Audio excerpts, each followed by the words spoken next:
Hi, this is Osman. I'm an energy healer, yoga meditation teacher, as well as an entrepreneur. And please also remember to visit my website, yogawellness786.com, for more information, resources, discussions on current trending topics from an ancient yoga sciences perspective, as well as a list of our services and how to connect with me directly as well. Um, I want to discuss a question of can a yoga practitioner live a normal material life, right? So there is, you know, a very common perception that people who start to advance in yoga should renounce from material life and focus on purely developing your spirituality and withdraw from financial matters, withdraw from family life, and also there's many schools of yoga sciences that recommend completely from a very young age withdraw from even relationships with the opposite sex and take up a monastic type of life and become a monk. And there are many monks, right? So of course I honor these people who made such big sacrifices and doing such highly rigid disciplines. And but coming to answer, does it mean can a yoga practitioner live a normal? Means if you're practicing yoga, is it can you advance in yoga sciences and still be married or have normal relationships and have a job and run a business and seek money? Is this not greed and materialism and live a life of luxury? And my answer to that is a resounding yes, because as the beginning of every video, I say I'm an energy healer, yoga and meditation teacher, and an entrepreneur, right? Entrepreneur is a capitalist, right? Someone, the peak of someone considered the most greedy. Of course, I don't consider myself greedy, but I have a healthy appetite for creating profit. And I believe that entrepreneurs are the lifeblood of the economy of societies where they're creating jobs for people, right? And entrepreneurs are people who have innovative minds that find ways to get businesses to sustain despite very adverse circumstances, and they take businesses out of the red waters or the deep waters and get them to prosper and be profitable again, and providing income for employees and creating also taxation to support the economy of the countries as well, right? So from that perspective, it's healthy, right? So does development in yoga sciences prevent you from it? So I'm practicing for decades, right? And I attained Saamadhi, or the highest form of yoga, from different pathways, not from every pathway, but from at least 4 or 5 different pathways, that I've experienced it. And I understand the experience of that level and the reasons why people withdraw from material life. Not that they are shunning it and renouncing it; they are unable to focus on it anymore. The state of mind becomes very different. You become totally bliss centered and intoxicated that it's not possible. You're even not interested in wearing clothes anymore. You'll be prepared to walk the streets naked, no problem, right?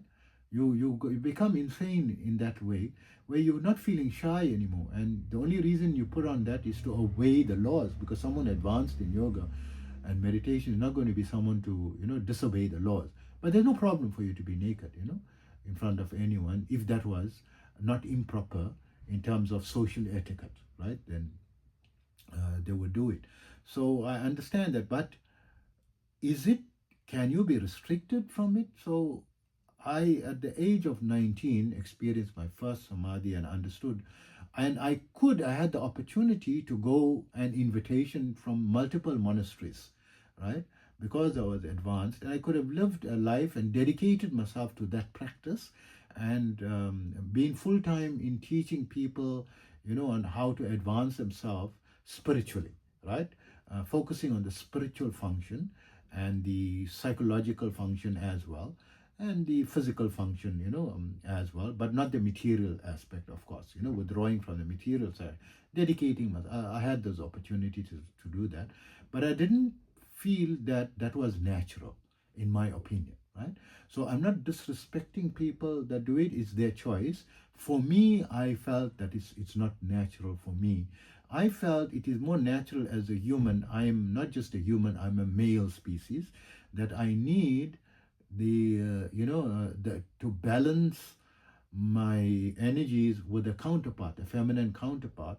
And I found it very enriching to have feminine counterparts in my life. They added a dimension that was lacking in the male personality. Just as you advance in yoga, you become more balanced between your feminine side, your left and right brain balance, achieve a harmonious level.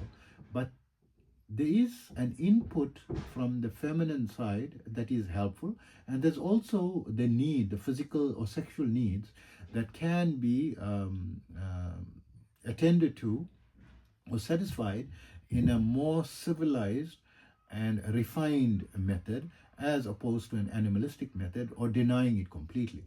So from a yoga sciences point of view, to live that life of balance, and yes, of course, those who are living the monastic life, they know how to transmute the sexual energy, and they're not overpowered by it. I also, of course, I know how to transmute the energy.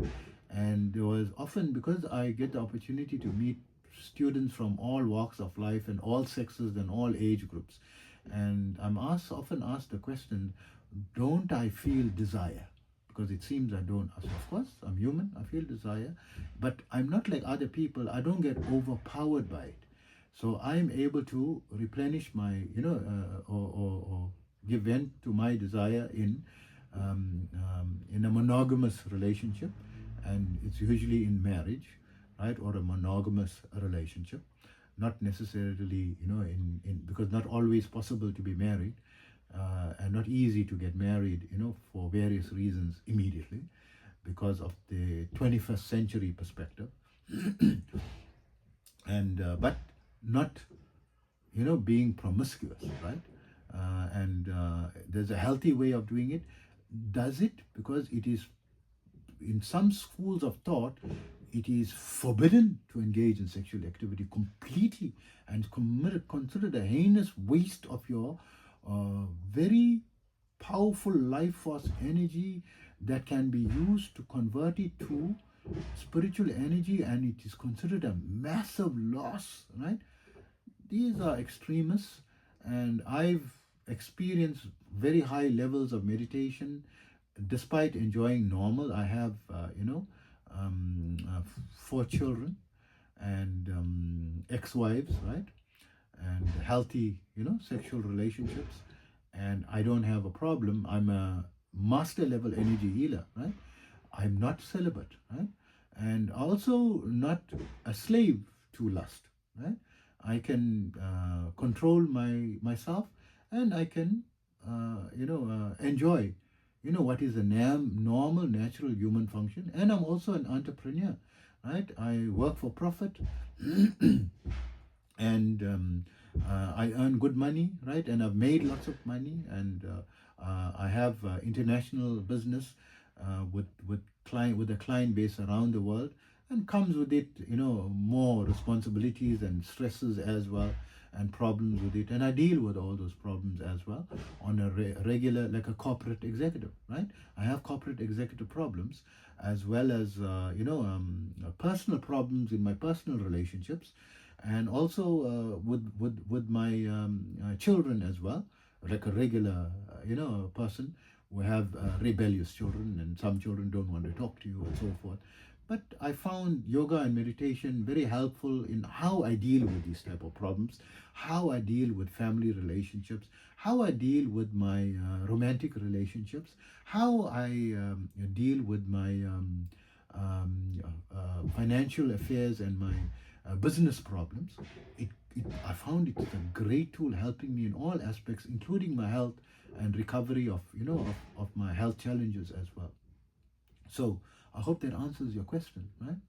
So please remember to visit my website, yogawellness786.com, for more resources and discussions on current trending topics from leading media sources, where I put my perspectives from an ancient yoga sciences perspective, giving my perspective on those trending subjects, as well as many other resources that you can have access to, as well as be able to contact me and get a knowledge of a list of all my services that I offer. But more importantly, remember to always take care of yourself. Okay?